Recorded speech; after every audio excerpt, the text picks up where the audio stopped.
and have been trying to think my way through how the word resource applies to the word learning and how all this stuff is going to come together.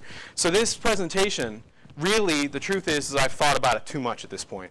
So I don't know what's going to come out of it, but I will say that I've flown here from PEI to do this for one reason, and that's because I'm looking for feedback. I'm looking for you guys to reflect back to me better thinking than what I'm sending out to you. So do feel free to interrupt me and throw rotten fruit. Notice I say that before you actually have access to fruit. But to really do cut me off in the middle of something if you've come up with an idea, because that's what I'm here to get. Otherwise, there's no sense. I could just have done this on Ustream straight away and sent it out. Okay? So at the outset, this is my olive branch. Open is good. I'm certainly not saying that open is bad. Open is, as Catherine certainly explained to us this morning, it's what we're all looking for. And I don't think this is a crowd I need to make this argument in, but open is good, and I certainly think it is. Access to knowledge is a great thing. I'm certainly not saying that the OER project is in any way a bad thing. And indeed, I'd almost say that you won. That the fight is not, is it a good idea, but where are we going to take it and what does it mean now that some of you folks here have done the work to get us to where we're at? And it's no disrespect to the work that was done, but rather somebody who's come to the game a little bit later looking at it and going, wow, really great you did that, but what do we do with it? And lastly, yeah, so OERs are good, but it's the to a point part that we're probably going to argue about a little bit. So looking around for definitions of resources, I heard you guys, Stephen and David, arguing about it yesterday, and I don't want to get into it. This is Stephen's definition from a paper he wrote in 2007, which, you know, is software and papers and monographs. It's this part here that concerns me particularly, the contacts and mentoring part, the part that actually involve people. And the description of people as a resource is something that I take particular umbrage at. Because in my mind, a resource is something to be drawn upon whenever a person wishes to draw upon that thing. And it depersonalizes the process of knowledge, which is something that I think of as an inherently personal and human event. So the qualities of a resource, not to argue about what it is generally, but the things about them that I have a particular issue with are the fact that they are ownable. Once you make something a thing, it's something that someone can own. They acquire standards, and standardization is a double-edged sword in all the places where it's found. They become acorns, which I'll explain in a second, and the fact that they're static. Yeah, absolutely. So as soon as you use the word resource, too, I think something that comes to mind that's important that I think is missing from that slide is the sense of stewardship that we have for those, and paying attention to how they're used. And who is we in your conversation? People who are using these resources, or people who might use them. Users or create them? Use them. Okay. And do you mean the slide before this one or the one before that? The one before this one. And talking about the things on that list of resources, they are ownable, they are this, they're that, they're the other. There's something that we need to take stewardship. Let us go back to that slide, and I will explain it again. This slide are the things I'm particularly focusing on. It's not meant to be a broadly based, all-encompassing slide, but rather, yes, I know there are 1,000 things we could talk about. These are the 4 that are particularly at issue that I'm trying to get to. Because I knew you were going to be here. And I wanted to contain this discussion so we didn't end up having that's not a resource. Well, it could be a resource. We could do that. And I don't want to have that debate. I have one little thing I'm trying to say. Yeah, he's here too, actually. So there's a couple of you out there. Chris Lott's over there. Okay, so this idea of possession, right? And I hear this, we talk about IP, we heard yesterday that $2 million are spent every year by MIT to open their courseware. $4 million now. We've got, oh, 6, can I hear 6? 10. Okay, so we have $4 million being spent to clear the IP of something that I don't think somebody should own anyway. And something that we need not talk about as being owned. Because so many of these things, when we listening to Catherine this morning, so many of these things came clear, is that we're talking about baseline things that we have access to, things that are produced by 100, 1,000 educators, professionals that are out there. I don't care if it came from MIT or not. It doesn't need to come from there. If it's the picture of a uterus inverted with a thingy on it, as long as it's right, and as Catherine said this morning, they're going to interpret it anyway. They don't need all of them to be right. They only need the one that they're actually going to use to be right. And in order to be able to use these things, you should have that ability anyway, right? So it's not of particular concern. And the object, the OER-ness, does bring in this issue. Standards. This is a quote from Dale Spender. Print made the dictionary. There's a sense in which the dictionary was inevitable from the point at which the printing press was created. We needed to have a standard way to use the language so that we could understand each other. And the problem with that is when they went out, the first guy who created the dictionary was an aristocrat with conservative values and a whole bunch of other things. And the language was standardized in a very special way that excluded people of different women and different races and different cultural values. And it excluded those people not because I think he was particularly trying to be exclusive, but because he had to choose. And he was choosing to a standard. Now, he may not have realized, he probably didn't, how wide-ranging that standard would end up being.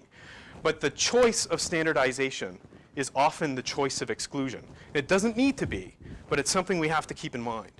This is something I talked about yesterday, and I've been talking about since it came out, and I'm sorry for putting that quote so low.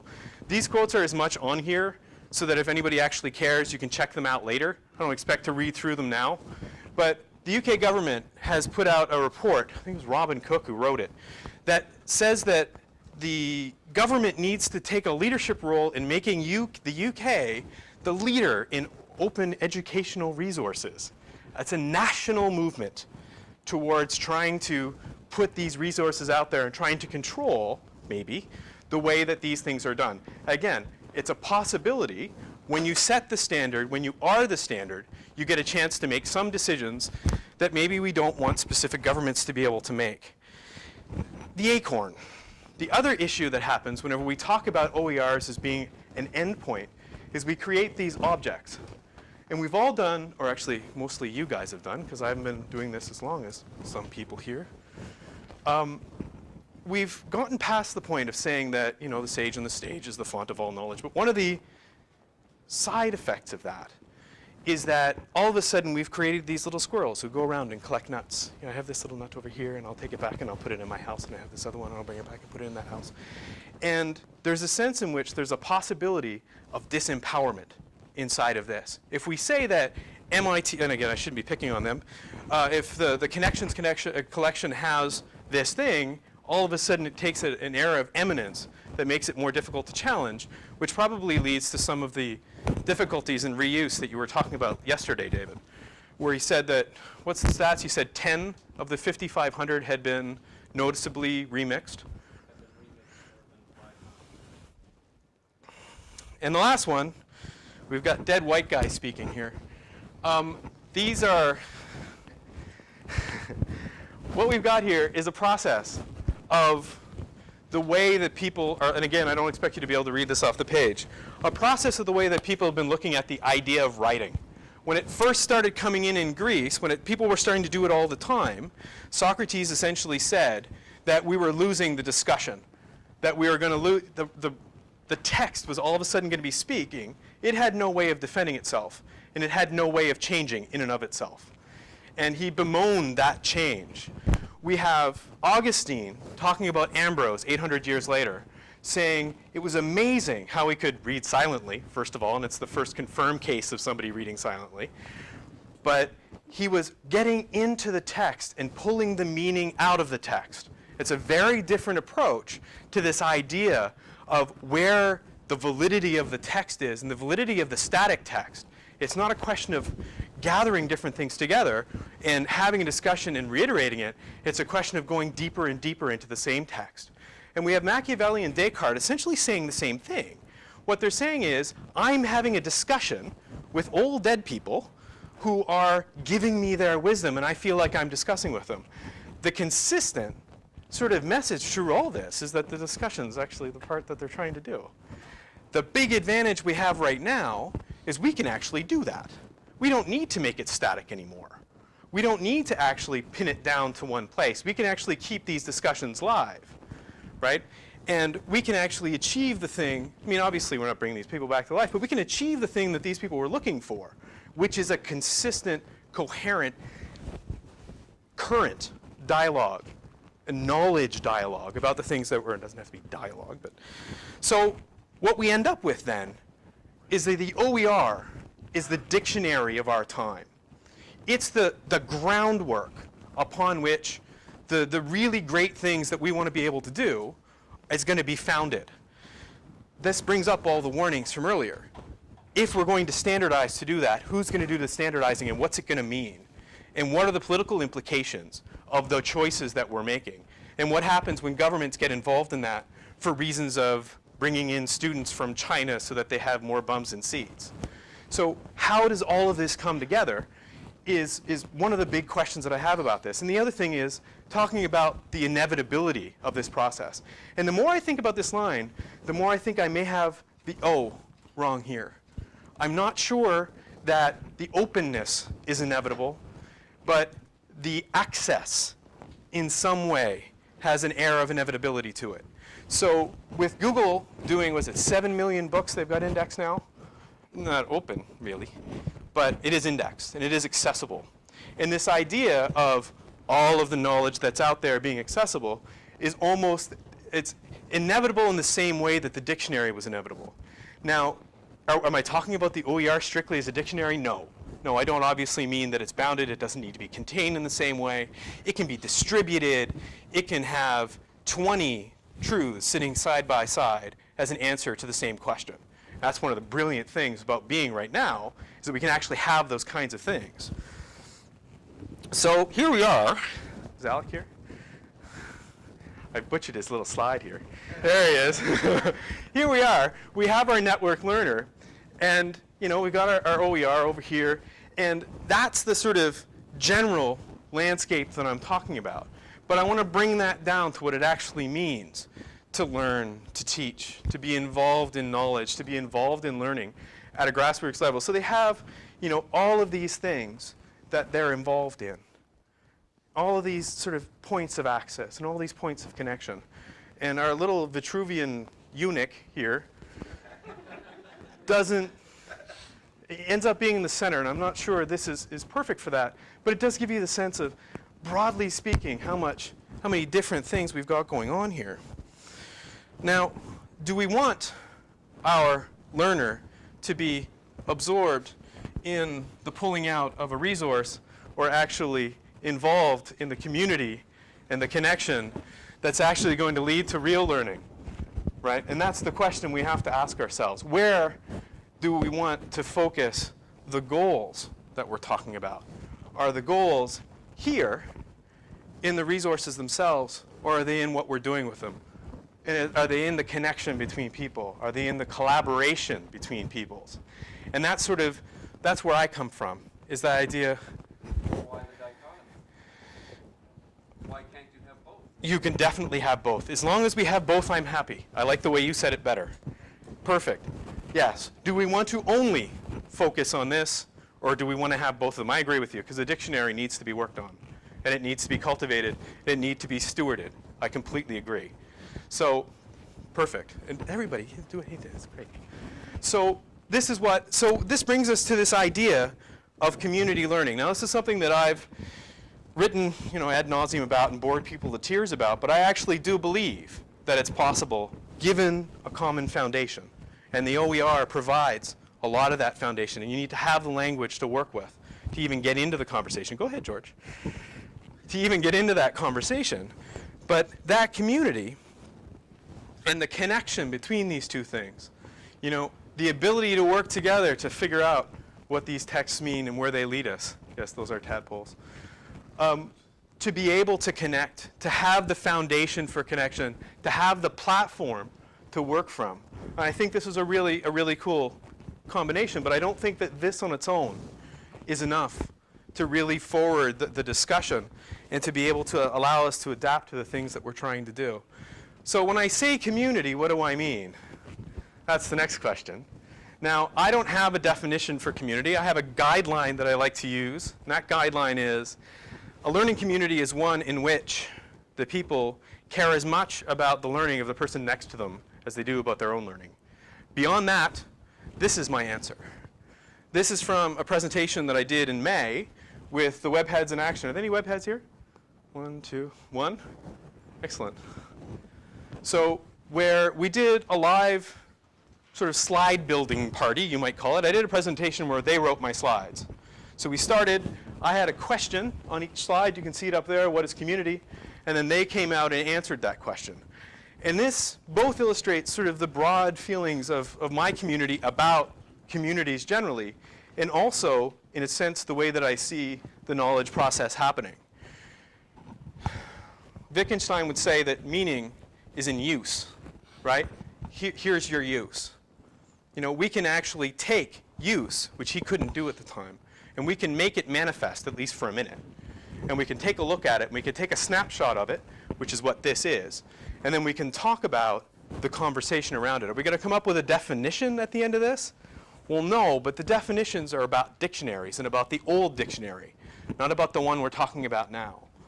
And that change between the old dictionary and the new one is one of the big changes that we're dealing with right now. You know, we end up with a discussion like we do yesterday with two of the luminaries of our field who were discussing, you know, issues that to them and in their discussion over the years is critical. But we end up tangled at this place all the time. And I would say it's because the system of definitions that we've been using doesn't work for the kinds of things we're trying to do. And we keep trying to shove ourselves back into that old dictionary where the collaborative one is available to us. Yeah?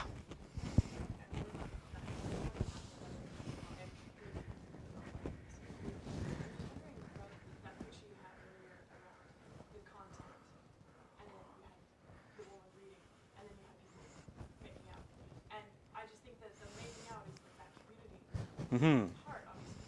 And I guess when you were saying we could have both, maybe all of this discussion, trying to define it, identify it, and bring it down to, you know, a precise description. That nobody's ever going to agree with anyway.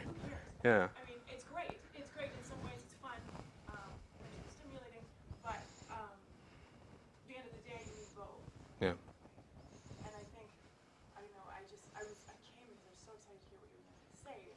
I really had a lot to say after the keynote. Now your disappointment is tangible. I really think that the importance of doing this, like I mean seriously, the money is dripping off the walls here, right? We're talking about things that need to be done. Yeah. And it drives me crazy. And so I feel like we need to talk about like what community to me is a place where people can feel safe to be vulnerable, to say, I just don't have it together. Yeah. And someone else can say, hey, I don't either, but I think maybe we can figure it out. Yeah. And where learning is never finished. Yeah. That's right. And it's a place where learning is never finished. It's a place where answers don't end. You don't finish the learning process. It's a constant evolution, which we all know is the way that we learn anyway. Well, that's good too. Yeah. I mean, that is what holds communities together. It's certainly what fosters new community. Okay, so this is the way I think that these things have to happen. There's an acceptance here of the way that, you know, of giving up on that definite one. He's starting to scratch his head now. That definite one answer, and sort of allows us to spread out a little bit. So what ends up happening in an educational context is we just send the students out. We take them and we say, hey, there's this really great community out there. And right now, and I think it was Jen who was saying the other day, this always ends up being a conversation about educational technology communities. And she's right. We do end up modeling a lot of this off of that. I have another example. I didn't actually put the slide up for reasons I'll explain. But we end up getting a lot of them. We get these students who come in, and they have an expectation founded in a traditional educational system that doesn't particularly mesh with the way that communities work. So they have expectations coming in about being served and about sort of there being objectives and things that are supposed to get done rather than the collaboration of professionals trying to just answer things as they go along. Yeah, go ahead. Well, I mean, the other thing is competition. Yeah, Whereas in this community, that's a great point. as much as you can help somebody else, you're going because it's going to further your goal. Yeah. Me helping my classmates, not going to further my goal. Yeah. Unless, of course, you're graded based on your ability to do that. Yeah. Exactly. No, and you can do that. And certainly, we've played around with models of that before. Alec, I don't know if you actually grade that course by number, do you? Your 831 course? Yeah. And do you do a collaborative sort of how well they're helping other people stuff that's in there? How does that work out? Well, it always comes back to the number, right? Yeah, doesn't it? Although I just did a UBC course, pass, fail.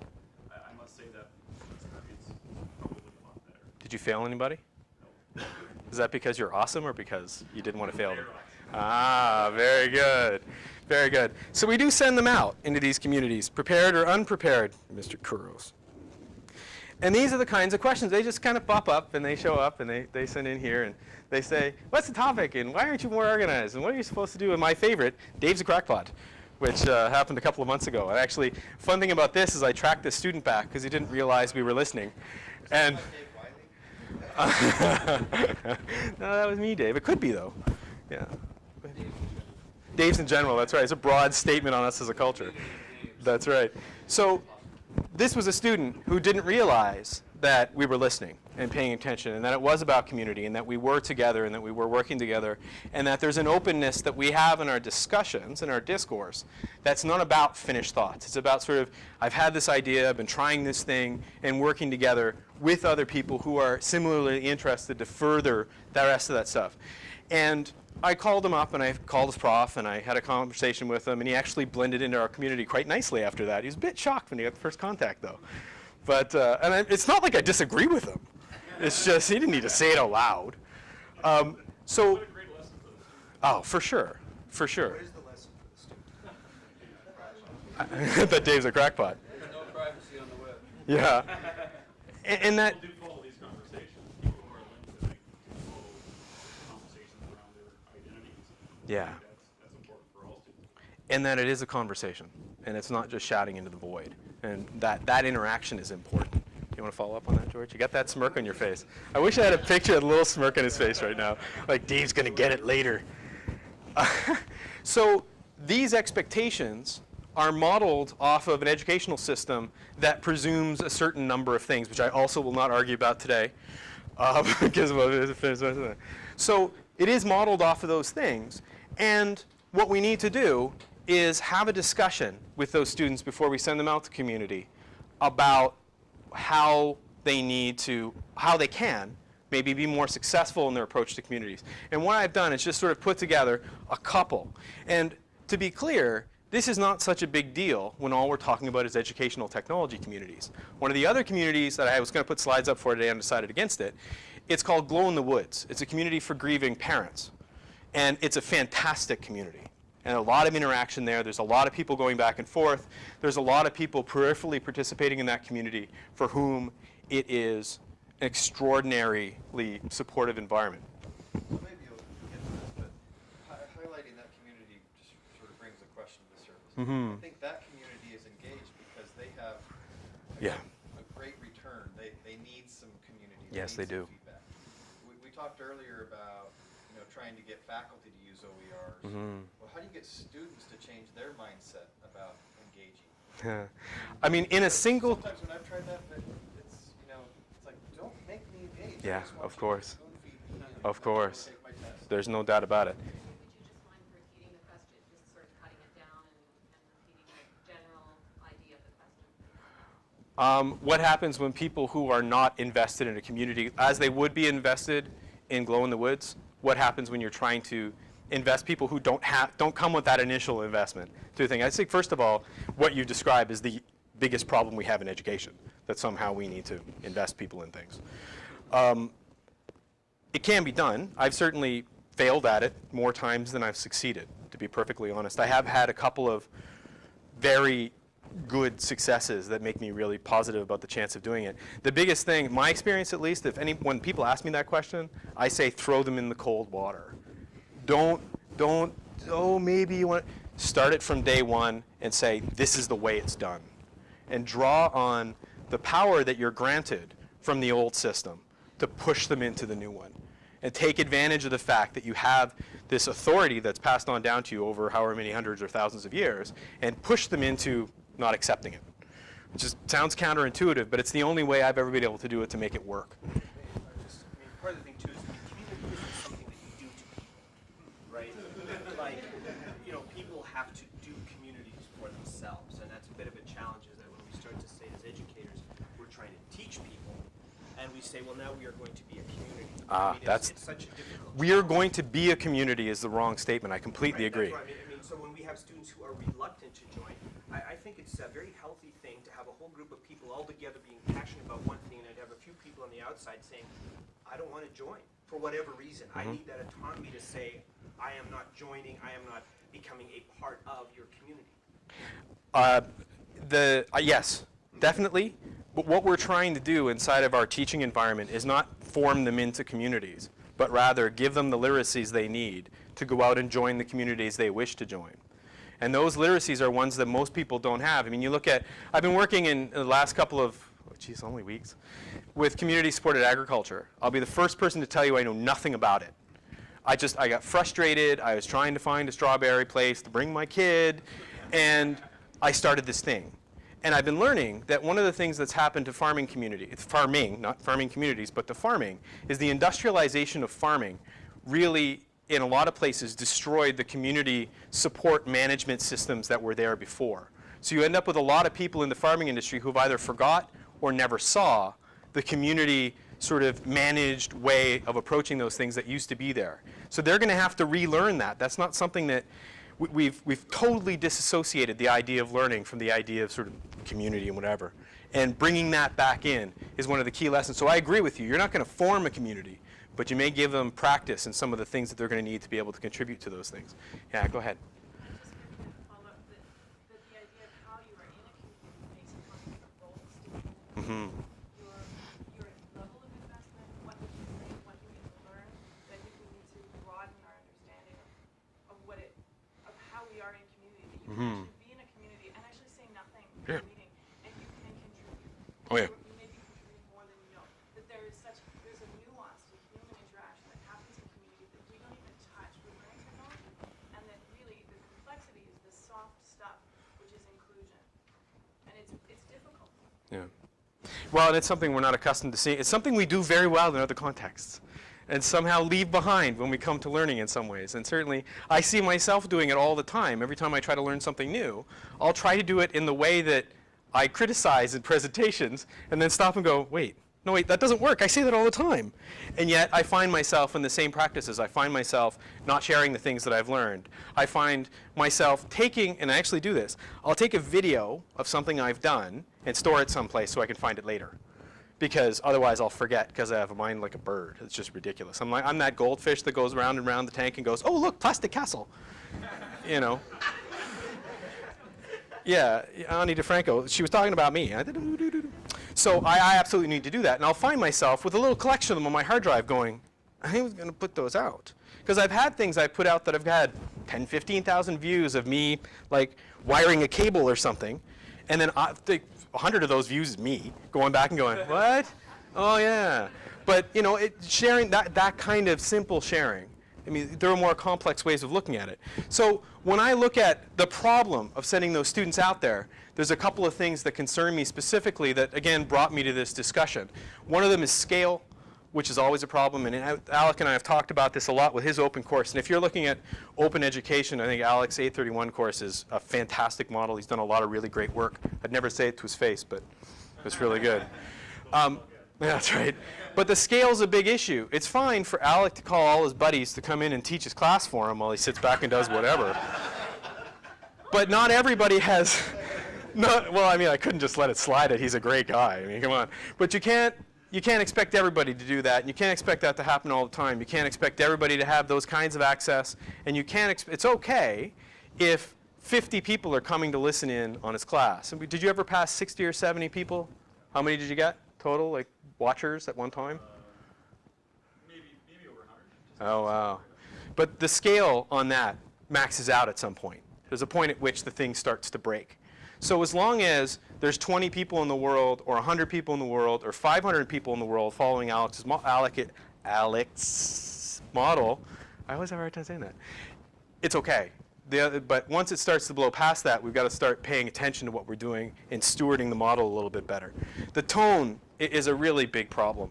You know, communities live and die on the way that they work together, on the positive tone that's in them, the way that maybe it's a negative tone, it doesn't matter. I mean, Fark.com does really great on its negative tone. But as people come to something uninvested, and everybody who is there is already invested, that starts to muck up the works. You know, if you've got students who are being forced to go out as part of their grade to go and join our shows, and they're told, as some models we've seen work, that you need to type 5 things into the chat room, and you need to, you know, then you end up with this really forced model pushed on top of something that we spent a lot of time putting together and put a lot of our own effort into, because it's a really useful no, I didn't say resource. It's a really good community place for us to actually work, okay?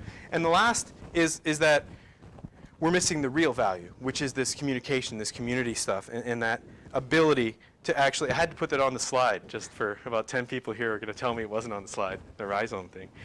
But we're missing that idea of being able to, is Chris still here? The being able to co-create knowledge with people. Yeah. Of being able to work together and learn together and grow together, right? And that, to me, is the very high end of learning, right? Is being able to find people who care about what you care about and working with them. And there are 15 or 20 people in this room who are part of that community for me. And, you know, they matter to me. Their problems matter to me. When they need to learn something, that's important to me. And that fits my uber simple definition, okay? So how is this different? Here's another slide from that presentation. That's what they think. I mean, we've sort of covered that here. We've got about 12 minutes. I want to open things up at the end, so I'm going to pop through this. But it makes a difference in an awful lot of ways. This next slide is, those are cupcakes. That's to remind you of the time. It's almost lunchtime, so I thought I'd just throw the cups, just a little cupcake. No, really, I just put it up there for that. So there are 3 things that I'm sort of suggesting as sort of broad guidelines for giving students before they sort of leave the safe cocoon of your educational environment and come out to our Wild West. And the first one is responsibility, and how community learning is not about entitlement. It's about being responsible to the people who are there. It's about being responsible to the questions that are asked and the needs of those people, and about putting in that time and knowing that the learning often happens when you're helping someone else. It often happens, you get answers to questions before you have them. But that's the way the world works out. And a commitment and a responsibility to a community has any number of positive repercussions that some of them you may never even notice.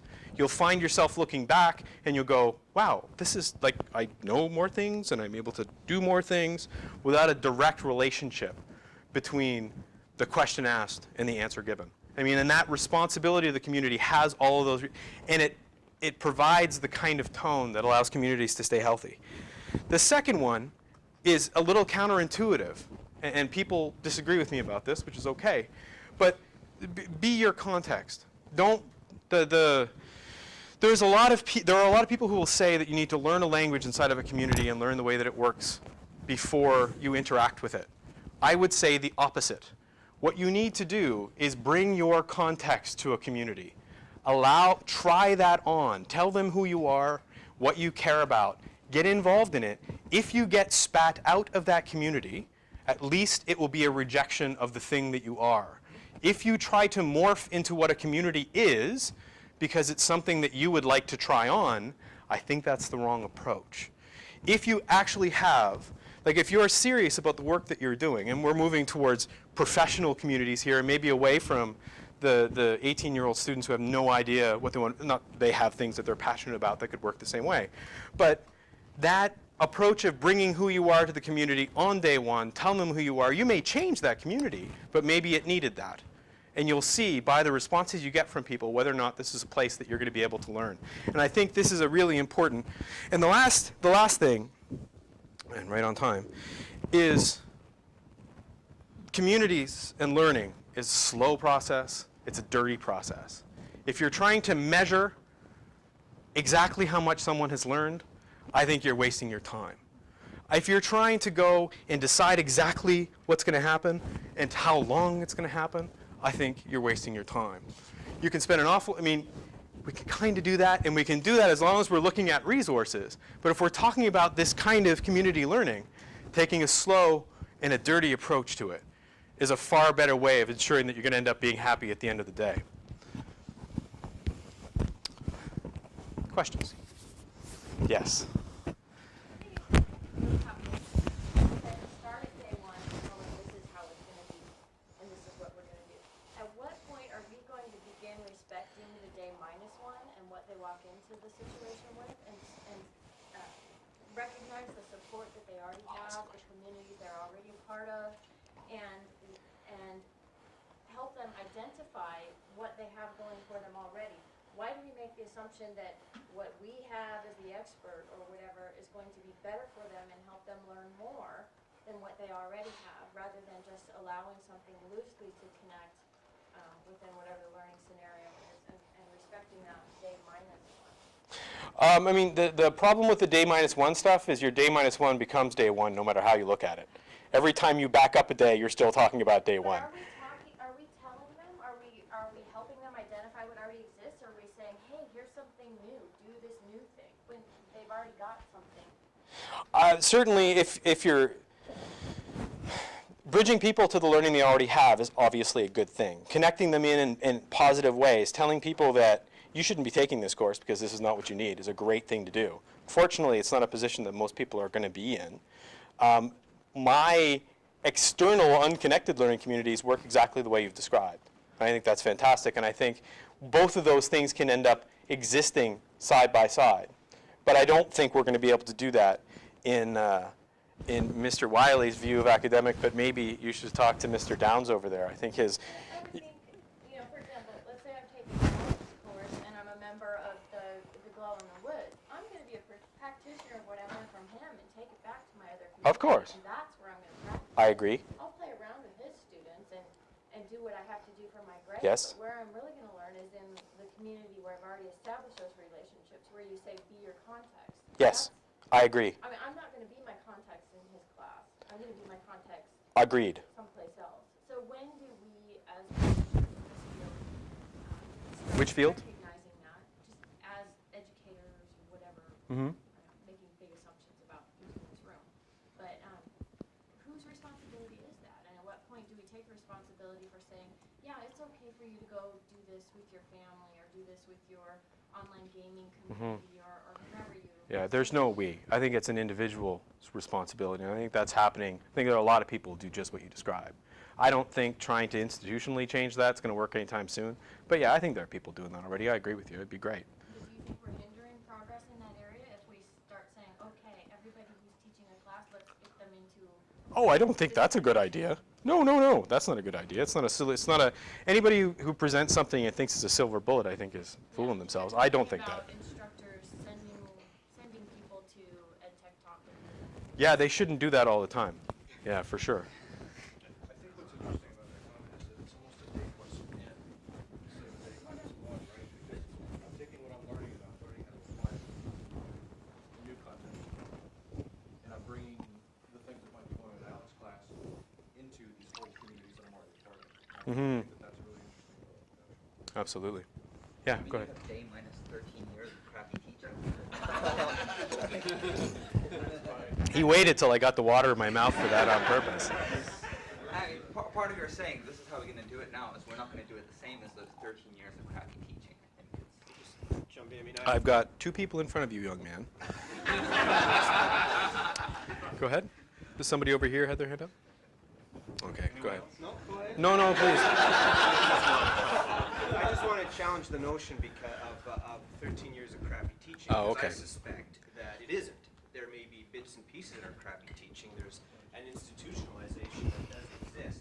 But truthfully, we are still existing within a system. Until someone in the OER movement provides a compelling model that's going to render the university obsolete, which it won't do in the near future, then the reality is and I'm asking this question actually, is in what context does what you just talked about not exist? Like, is that not an accurate view? In what kind of a context would you say what you're discussing about community isn't that critical? Wouldn't work that well? Or are you saying this is universal, you can do this in any educational situation? I would say there are a lot of contexts. Certainly, it's really difficult. I think of, I have a colleague of mine at the university who teaches some extraordinarily well-named courses. The history of sex, he has these really great courses that he teaches that get a lot of students for some reason. Evil is another good one. But he absolutely needs these people to read texts at the beginning of his course. They need to get a grounding in certain language and certain people and certain things before they can enter into the fun discussion. And that's the way he structures things. He says, there's this great thing out here, and once you guys are ready, we're going to get to it. But in order for you guys to have that discussion in the way that I'm trying to set it up for you, you need to do this stuff. And I think that stuff part, he's completely right. There are some things you just need to go through. And I think there are a lot of contexts like that where building the floor to have the good learning happen just has to happen first. Does that answer your question? Kinda. One on the floor and then back over to David. I think I've noticed in the work at UBC that we sometimes when we think about community, we say, oh, we've got this project, we're just going to work together and then we'll build a community and it'll all be fine. That's not going to work. I don't think it works that way. No. I'm smarter people than me have said this, and I just think that you first have to build a community, and only then once you have that, can you do anything else. And in terms of creating a solution that brings in the strengths of the wide variety of diverse community members. Because if we don't do that, we are at risk, I believe, of perpetuating the fears we were talking about in PILA around colonization. What you lead to is if we don't explicitly unpack what happens with colonization, we will, because we are human, continue. Because all the colonizers, they really, I mean, I'm a historian, they have the best of intentions. All of them? Some of them. I'll give you some. Many of them did. Not a lot of them sat around. You know, not a lot of That's who I was thinking of, actually. Sure. But seriously, not a lot of them sat around conniving. No, I don't think they did. And we're not conniving either. No. But we certainly can perpetuate the power dynamics. It's a huge risk. 15 years of Yeah. bad teaching, right? Like that's all, that kind of thing is resident. And those things happen all the time inside of these scenarios. There's no doubt about it. Yeah, Right? agreed. That's all. Yep. And then we can start, making it. Yeah. We do, we do need to actually do that. David. I don't want to offend the more cavalier in the room. Wait, that's a lot of them. But a very quick example and then a slightly longer comment. So we enjoy saying Should I get a things chair? like, "Oh, stage on the stage is Yep. ridiculous and nobody should do that. And It's not. bad and There's no whatever." way. And then we come back and say, you know, at the beginning of a course like this, we actually have to teach and build some foundational Definitely. knowledge before you can Yeah. do the fun stuff or whatever. The Sage on the Stage thing isn't about teaching. It's not about lecturing. I think lecturing has a great role. The problem with Sage on the Stage is assuming that he's the only one, he or she, actually usually he, is the only one who knows. That's the Sage on the Stage in my mind, at least. I'm hearing increasingly this other kind of comment that's getting thrown out that you threw out at the end here with this last slide about an antagonism toward measurement. Okay, I have that. Yeah. I think as a field we have that, and I think we've been permitted to get away with that by $70 million of Hewlett funding and $200 million. Never gotten. So who's getting 70? funding and- Yeah, just David. That's right. Yeah, I'm paying for lunch. I'm not part of that. We. Yeah, there's been all this money by different agencies Yes. put into our field Piles of it. who have asked us to measure things, but then we've come back and said, Yeah, we can't. oh, that's really hard. Or we've come back and said, we're not going to produce anything really meaningful. Or we create an entirely artificial measuring system. You can't measure the kind of thing that You can I- just cut them off if you want. whatever it is. So, and then when we do go out and measure something, like we look at rate of reuse in connections, and it's 0.2%.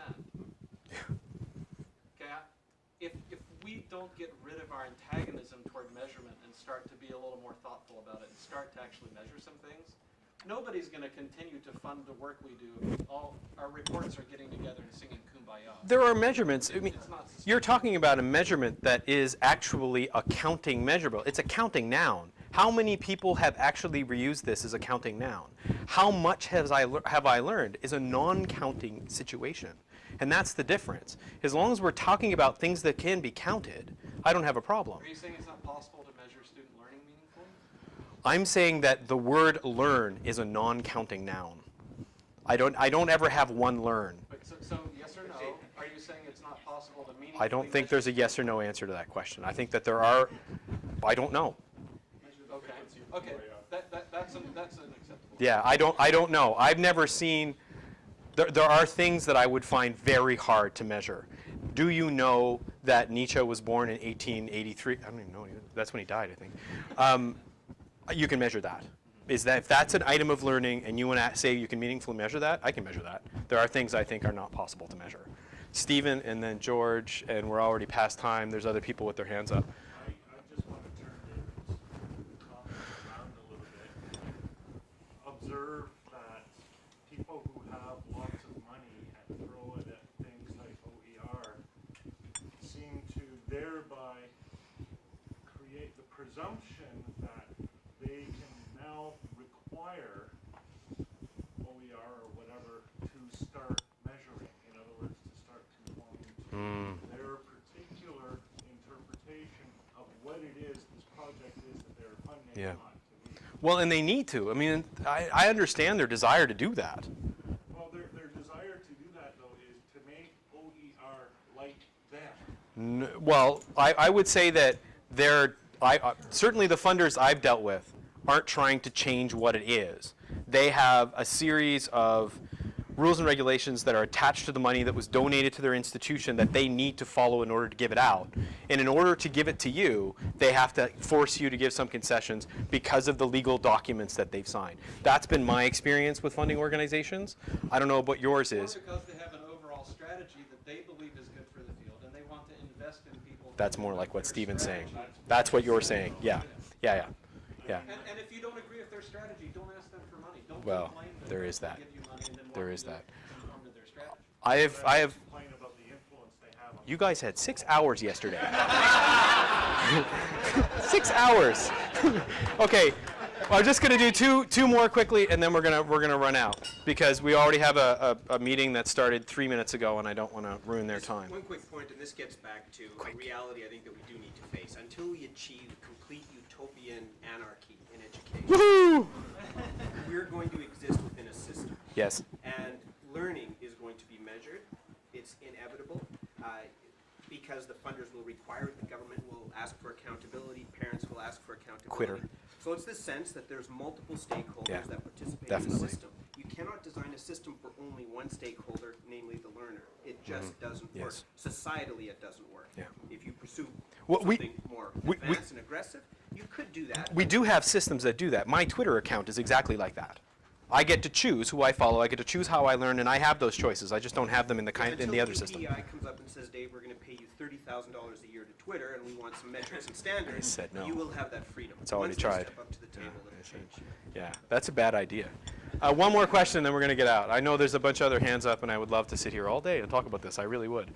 Just a quick comment that sort of ties together Jim Yeah. and Catherine's. Yes?